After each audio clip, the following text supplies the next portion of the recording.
Hi friends, ഞാൻ ഈ കുടുംബത്തിൽ ആദ്യമായിട്ടാട്ടോ. ഞാൻ പുതിയതാണേ. അപ്പം അതിൻ്റെ പരിമിതികളൊക്കെ എനിക്കുണ്ട്. എന്നാലും ഞാൻ പറയാണ്, ഞാൻ ഈ കുടുംബത്തിലോട്ട് എങ്ങനെ വന്ന വഴിയെന്ന് ഞാൻ പറഞ്ഞുതരാം. ഇപ്പോൾ വരാനുള്ള കാരണം ഞാൻ പറഞ്ഞുതരാം. നമ്മൾ ആദ്യം സഞ്ചരിച്ച വഴി വലിയ കുഴപ്പമുണ്ടാവില്ല. അപ്പം നമ്മൾ ഇങ്ങനെ സഞ്ചരിച്ചുകൊണ്ട് ഇങ്ങനെ പോരും. കുറേ അങ്ങോട്ട് എത്തുമ്പോഴാണ് നമ്മൾ നൂൽപ്പാലം കാണുക. നമുക്ക് ആ വഴി തന്നെ സഞ്ചരിക്കണം, നമുക്ക് വേറെ വഴികളൊന്നുമില്ല. അപ്പം നമ്മളിങ്ങനെ സഞ്ചരിച്ച് ഇങ്ങനെ വരുമ്പോഴാണ്, നമ്മളതിലങ്ങനെ നടന്നിട്ട് ഇങ്ങനെ വരുമ്പോഴാണ് നമ്മൾ എന്ത് ചെയ്യണം, പുറകോട്ട് നോക്കാനും പറ്റില്ല. അപ്പോൾ എന്ത് ചെയ്യണമെന്ന് അറിയാണ്ട് ഇങ്ങനെ പോവുമായിരിക്കും. അപ്പോൾ വേറെ വഴികളൊക്കെ ഉണ്ടാകും. ആ വഴിയൊന്നും നമുക്ക് സഞ്ചരിക്കാൻ പറ്റിയ വഴികളാവില്ല. നമുക്ക് കല്ലും മുള്ളും നിറഞ്ഞ വഴികളാവും. അപ്പം നമ്മളങ്ങനെ പോയിക്കൊണ്ടിരിക്കും.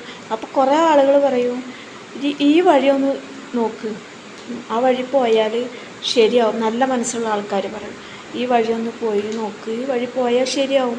പക്ഷേ നമ്മൾ വിചാരിക്കാനുള്ള കഴിവുകളൊന്നും നമുക്കില്ല. നമ്മൾ അത്രയും കഴിവുള്ള ആൾക്കാരൊന്നുമല്ല. അതൊക്കെ വലിയ വലിയ ആൾക്കാർക്ക് പറഞ്ഞ കാര്യങ്ങളാണെന്നൊക്കെ നമ്മൾ ചിന്തിക്കും. നമ്മൾ പിന്നെ അങ്ങനെയൊക്കെ പറഞ്ഞിട്ട് നമ്മളിങ്ങനെ പോവും, വീണ്ടും നടക്കും. നമ്മൾ വിഴാറാവുമ്പോൾ നമ്മൾ വീണ്ടും ഇങ്ങനെ ചിന്തിക്കും, ഇനി എന്ത് ചെയ്യും. അപ്പോഴാണ് നമ്മളെ അടുത്ത് നമ്മളറിയാത്തൊരാൾ നമ്മളോട് വന്ന് പറയണേ, ഈ വഴി ഒന്ന് സഞ്ചരിച്ച് നോക്ക്, അപ്പോൾ ശരിയാവും, എന്തായാലും ശരിയാവും, ഒന്ന് സഞ്ചരിച്ച് നോക്ക്, നിങ്ങൾക്കുള്ള കഴിവൊക്കെ മതി. അങ്ങനെ പറഞ്ഞ് ചില ആൾക്കാർ വരും. നമുക്കൊരു മനോധൈര്യം തരും ചില ആൾക്കാർ. അങ്ങനെ എനിക്ക് കിട്ടിയൊരു മനോധൈര്യത്തിൻ്റെ പുറത്താണ് ഫ്രണ്ട്സ് ഞാൻ ഇങ്ങനെ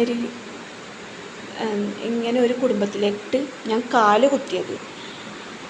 അപ്പോൾ ഈ കുടുംബത്തിൽ കുറേ നല്ല മനസ്സുള്ള ആൾക്കാരുണ്ട്. നിങ്ങൾക്കുള്ള കഴിവ് മതി എന്നൊക്കെ പറഞ്ഞപ്പോഴാണ് ഞാൻ ഈ കുടുംബത്തിലേക്ക് വന്നത്. അപ്പോൾ നിങ്ങൾ എന്നെ കൂട്ടൂലേ?